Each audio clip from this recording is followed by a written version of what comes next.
Muy bien, muy bien, muy bien. A ver, a partir de ahora ya no me llaméis Jordi, llamarme Cristóbal, ¿vale? Digo, hay que ponerse en personaje. ¿Queda claro? Melena, gorro de almirante... Y traje de almirante. La espada me falta, pero no tengo claro si llevo la espada del desembarco.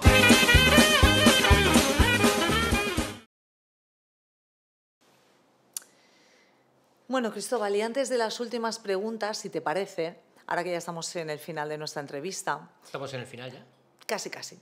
Quería que nos hablaras precisamente de eso, de cómo fue tu final y de, bueno, de lo que sabemos, de lo que se ha escrito y de la verdad que nos vas a contar tú ahora. Triste mi final, querida Aranza, para toda la importancia que creo que he tenido en estos años. Sin duda alguna fue quizás la más triste de mi existencia, ¿no? Mis últimos años de vida, ya que los reyes católicos, en este caso el rey en concreto, ¿vale? Ya que Isabel por aquellos entonces ya había muerto, ya había fallecido, no quiso reconocer justamente mis derechos y porcentajes económicos que me correspondían, ni casi me quería ya como si quitar los virreinatos. Entonces tuvimos muchas diferencias, ¿vale? Entonces me propuse reclamárselo como fuera, ¿vale? En plan, vamos a ver qué le saco yo a este rey. Que por cierto ya estaba mucho más dedicado a las faldas, ya que no tenía mujer, que a otra cosa. Hago el inciso para que la gente sepa que también fue un gran faldero, como le podéis decir vosotros, ¿no? Por desgracia ya mi salud no era tan buena como la que había sido, ya que tenía yo unos añitos, y mi fuerza ya no era la mitad ni la mitad de la mitad de antaño, ¿no? Entonces, como bien te había comentado antes, me fui a España, ¿vale? Sobre el 1506, época que el rey Fernando, si no me equivoco, estaba en Valladolid. Me tuve que ir hasta Valladolid, que por cierto hace un frío que pela allí en Valladolid. Acostumbrado a llevar así ropas tan ligeras, ¿vale? Y ella estaba, creo que estaba intentando traspasarle la corona a su hija, que en este caso, para que la gente sepa un poco y se ponga en situación, era la famosa Juana la Loca, ¿ok? Digo, para que nadie se pierda. Y su marido Felipe de Habsburgo, ¿vale? Entonces no le hizo nada de gracia de lo que allí estaba pesando. Yo estaba totalmente mermado de fuerzas, prácticamente estaba, como decís vosotros ahora, hecho polvo, ¿verdad que lo decís así? Hecho polvo, y tratando de ser recibido por los nuevos reyes para que debatiéramos sobre el cumplimiento o no de sus quehaceres, o sea, de mi meritocracia, ¿no? Como aquel que dice. Por supuesto que al rey no le hizo ninguna gracia que yo estuviera allí reclamando lo mío, claro, ya que estaba liado con Juana la Loca y su marido y tal, y la discusión y mi atrevimiento le sentaron tan mal, porque me acuerdo como si fuera ayer verlo totalmente súper alterado diciendo esto no me lo puedes hacer a mí, bueno, una serie de injerencias en las palabras que no creo que son propias de un rey, y lo que decidió fue meterme en la cárcel más cercana de un castillo que había ahí en Valladolid, y ahí estuve, me quedé olvidado prácticamente y desnutrido, ya que mi enfermedad, en cierta manera, ahora sabría identificarla, pero piensa que en aquella época era una mezcla de entre sífilis, desnutrimiento. Mi cuerpo estaba totalmente fuera de contexto, ¿no? Y entonces, perdona que te interrumpa, ¿eh? Los famosos cuadros de la época que vemos aquí, que se te ve a ti pues en el lecho de muerte, ¿no? Rodeado de tantas personas y al parecer pues en una habitación, cuidado, etcétera, etcétera. ¿Todo esto no es cierto? Paripé totalmente. Me imagino que a las autoridades de la época y con el paso de los años les ha interesado que mi muerte fuera como si estuviera rodeado de un séquito y la gente un poquito alabando y llorándome, pero la verdad es que es totalmente falso. Mi muerte fue de un paro cardíaco puro y duro debido a mis enfermedades. Acabé andrajoso, me acuerdo de estar totalmente sucio, de muchos días sin comer, de muchos días sin lavarme, bueno, fue bestial, ¿vale? Y los únicos que prácticamente se apiadaban de mí eran los carceleros de la época. O sea, imagínate qué mal me tuvieron que ver para que un carcelero de las entonces se apiadara de una persona como yo. Pues sin duda un triste final para un personaje histórico como has sido tú. De todas maneras, pues te agradezco mucho tu sinceridad, te agradezco mucho que hayas venido hasta aquí, desde tan lejos. Y si te parece, hacemos una ronda así muy rápida de últimas preguntas y bueno, y continuamos. Sí, encantado de terminar la entrevista. La verdad es que me he sentido muy cómodo. Nunca me habían hecho una entrevista, como tú comprenderás. Veo que lo tenéis todo muy bien montado, habéis avanzado mucho en la época y nada, encantado de contestarte a las últimas preguntas de la manera que tú quieras y más. Muy bien, pues vamos a ello.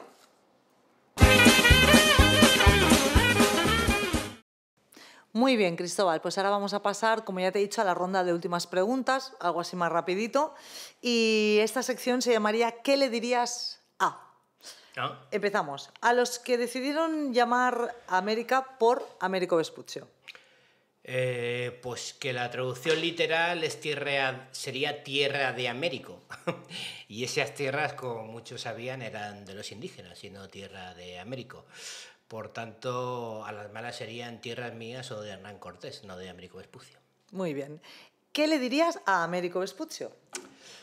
Bueno, no le tengo mucha simpatía, para qué te voy a engañar. Yo creo que la historia lo recordará como un aprovechador y no como un conquistador. Muy bien. Y ahora que ha pasado el tiempo, ¿cómo le llamarías tú a América? Pues quizá con algún nombre de mujer, como pudiera ser, por ejemplo, Europa o Asia. Vale, estupendo. ¿Qué le dirías a Fernández de Bobadilla, que es el juez que metió en la cárcel en su día? Bueno, en cierta manera yo creo que cumplió con su trabajo, igual que fue, por ejemplo, Bartolomé de las Casas, ya que cumplían órdenes estrictamente de los reyes católicos. No tengo nada que decirles. Aunque Bartolomé de las Casas, en su famoso libro posterior, creo que exageró mucho algunos pasajes de la historia, sinceramente. Muy bien. A los que creen que deberías pedir perdón por todo lo que hiciste, por todo lo ocurrido.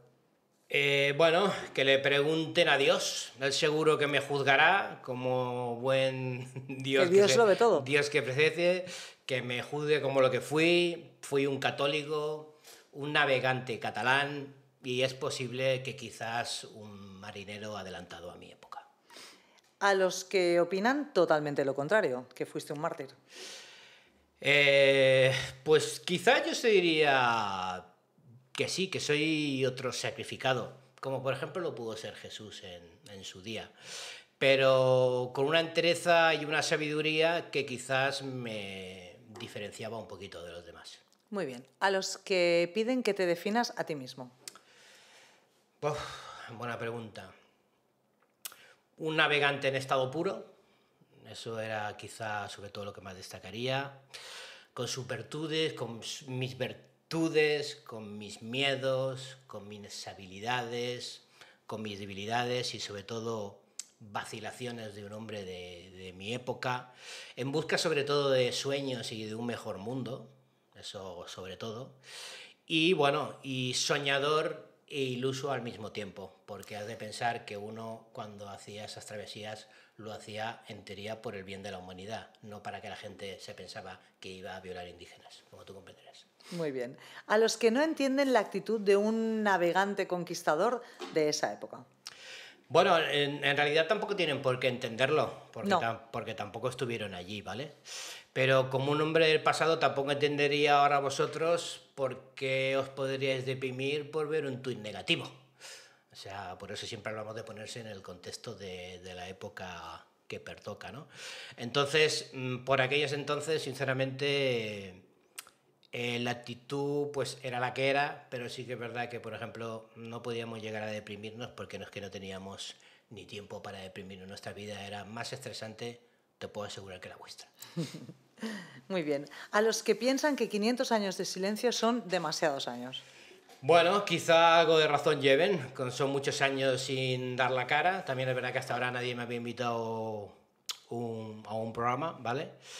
Pero lo que te decía, nadie hasta ahora me había sacado de ultratumba que no fueras tú para entrevistarme. A los que te tildan de vanidoso. Bueno, quizá que realmente lo fui. Piensa que en su día, en ser un almirante de la mar Oceana, como le llamábamos entonces, y virrey de todas mis conquistas, pues como aquel que dice, yo creo que pueden hacer subir el ego hasta el más humilde. A los que opinan que buscabas fama y riqueza y no demostrar que la Tierra era redonda. Pues que más razón no pueden tener. Me gusta tu sinceridad. Tal como lo pienso. A los que piden que valores a los Reyes Católicos. Bueno, sin duda alguna, los Reyes Católicos fueron los que cambiaron sin duda alguna la historia de España de todas las épocas, no tengo ninguna duda, y algo del mundo, ¿vale? Gente creyente, con una buena astucia política, sobre todo quizás más Isabel que Fernando. Fernando era quizás un poquito más aficionado a la caza, ¿ok? Y cuando hablo a la caza te refiero a todo tipo de caza, tanto de halcones como de damiselas. Yo creo que ahora ya se puede decir. A los que te acusan de haber propagado enfermedades. Propagando enfermedades. Bueno, ya he reconocido lo de esclavista, pero había que estar en la época para hablar lo de las enfermedades.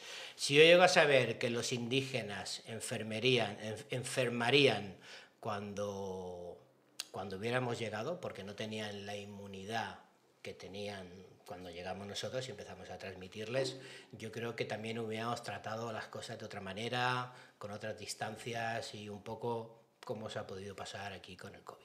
Sí, es debido a la ignorancia, claro. Efectivamente. Claro.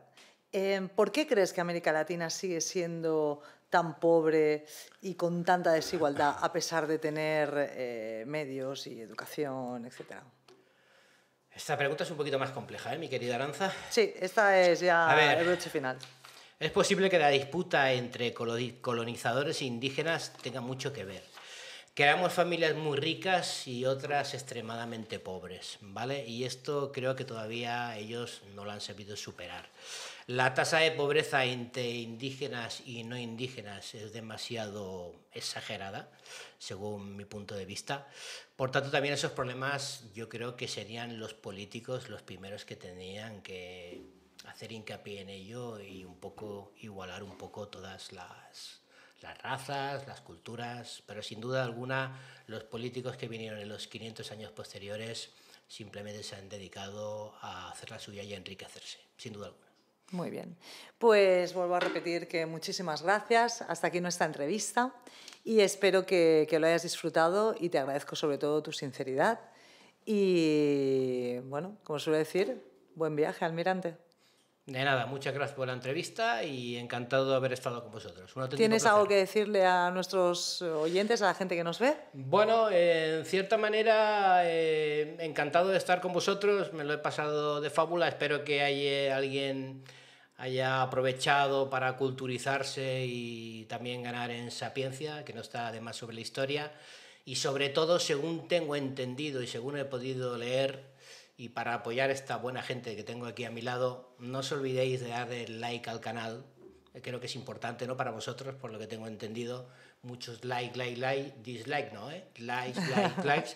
Y sobre todo, pues suscribiros, que seguro que según tengo entendido y hemos hablado fuera de cámaras, este canal va a dar mucho que hablar. Por tanto, likes, suscribiros y gracias por escucharnos. Escucharme. Arros. Muy bien, pues gracias a todos y hasta la próxima entrevista. Un placer. Un abrazo.